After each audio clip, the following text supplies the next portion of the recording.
नमस्ते, मी Snehal करपणकर. SB9 मराठीमध्ये आपलं पुन्हा एकदा स्वागत. तर पाहूयात आजची विशेष बातमी.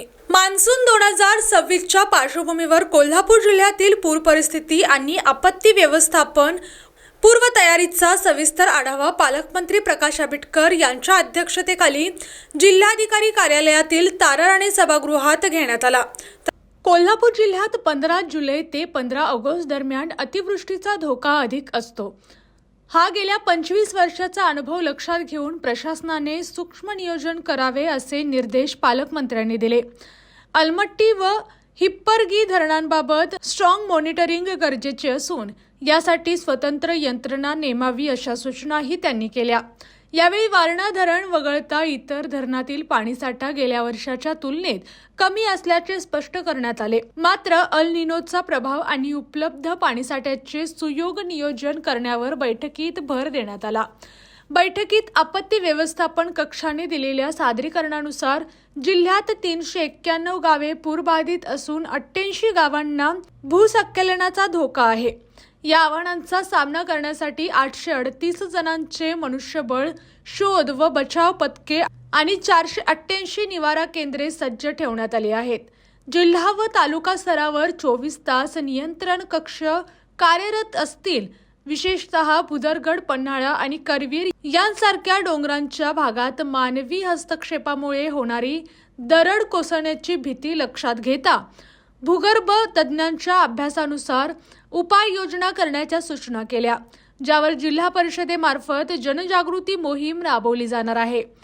नदीपात्रातील केंदाळ गाव आणि वाढते प्रदूषण यांमुळे पुराची तीव्रता वाढत असल्याचा मुद्दा खासदार धैर्यशील माने यांनी मांडला. आमदार राहुल आवाडे यांनी इचलकरंजीच्या पाणीपुरवठ्यावरील ताण आणि केंदाळ काढण्यासाठी कायमस्वरूपी निधीची मागणी केली. तर आमदार शिवाजीराव पाटील यांनी गाळ काढण्याच्या प्रस्तावाबाबत नाराजी व्यक्त केली. यावर पालकमंत्री आंबेडकर यांनी स्पष्ट केले की नदी खोलीकरण हा अत्यंत महत्त्वाचा टप्पा असून जलसंपदा मंत्री राधाकृष्ण विखे पाटील यांच्यासोबत पुढील आठवड्यात मुंबईत बैठक घेऊन प्रलंबित प्रस्तावांचा पाठपुरावा केला जाईल. तसेच 15 दिवसात नद्यांच्या बंधाऱ्याचा निचरा करण्याचे आदेश जलसंपदा विभागाला देण्यात आले आहेत. कोल्हापूर आणि सांगली जिल्ह्यातील पूरस्थिती ही प्रामुख्याने अलमट्टी आणि हिप्परगी धरणातील पाणी विसर्गावर अवलंबून असते. यावर्षीच्या पावसाळ्यात पाण्याची चोख नियोजन करण्यासाठी आणि निसर्गाचा समन्वय साधण्यासाठी महाराष्ट्र व कर्नाटक दरम्यान आंतरराज्य समन्वय बैठक तातडीने घेण्याचे निर्देश देण्यात आले आहेत. आमदार राजेंद्र पाटील यड्रावकर यांनी जिल्हाधिकारी स्तरावरील आंतरराज्य बैठक पूरस्थिती विषयक तातडीने घेणे आवश्यक असल्याचे सांगत यावेळी योग्य नियोजन करण्याच्या सूचना केल्या.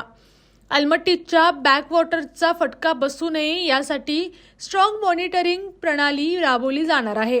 याशिवाय कृषी विभागाने वेळेत पंचनामे करावेत आणि आरोग्य विभागाने आपत्कालीन औषधसाठा तयार ठेवावा अशा सूचनाही प्रशासनाला देण्यात आल्या. शाळांच्या सुरक्षिततेबाबत बोलताना पालकमंत्र्यांनी स्पष्ट इशारा दिला की पावसाळ्यात रस्ते, ओढे ओलांडताना एकही दुर्घटना नको. जिल्ह्यातील शाळांच्या दुरुस्तीसाठी 5 वर्षांसाठी 110 कोटींचा निधी मंजूर असून त्यातून अतिशय खराब झालेल्या शाळांचे स्ट्रक्चरल ऑडिट करून प्राधान्याने कामे पूर्ण करण्याचे आदेश देण्यात आले. बैठकीला खासदार धैर्यशील माने, आमदार राहुल आवाडे, आमदार शिवाजी पाटील, पोलीस अधीक्षक निलोत्पल, मनपा आयुक्त डॉक्टर राजेंद्र भारूड, CEO डॉक्टर जास्मिन, निवासी उपजिल्हाधिकारी गजानन गुरव, कार्यकारी अभियंता स्मिता माने, आपत्ती व्यवस्थापन अधिकारी प्रसाद संकपाळ आणि इतर वरिष्ठ अधिकारी उपस्थित होते. अशाच जिल्ह्यातील, राज्यातील व राष्ट्रीय स्तरावरील ताज्या बातम्या पाहण्यासाठी पाहत रहा SB9 मराठी न्यूज चॅनेल. या चॅनेलच्या माध्यमातून विविध क्षेत्रात उल्लेखनीय कार्य करणाऱ्या मान्यवरांच्या प्रेरणादायी मुलाखती तसेच महत्त्वाची माहिती आणि घडामोडी आपल्यापर्यंत पोहोचवल्या जातील. अशा नवीन बातम्या आणि माहिती मिळवण्यासाठी चॅनलला लाईक करा, शेअर करा आणि हो, सबस्क्राईब करायला विसरू नका.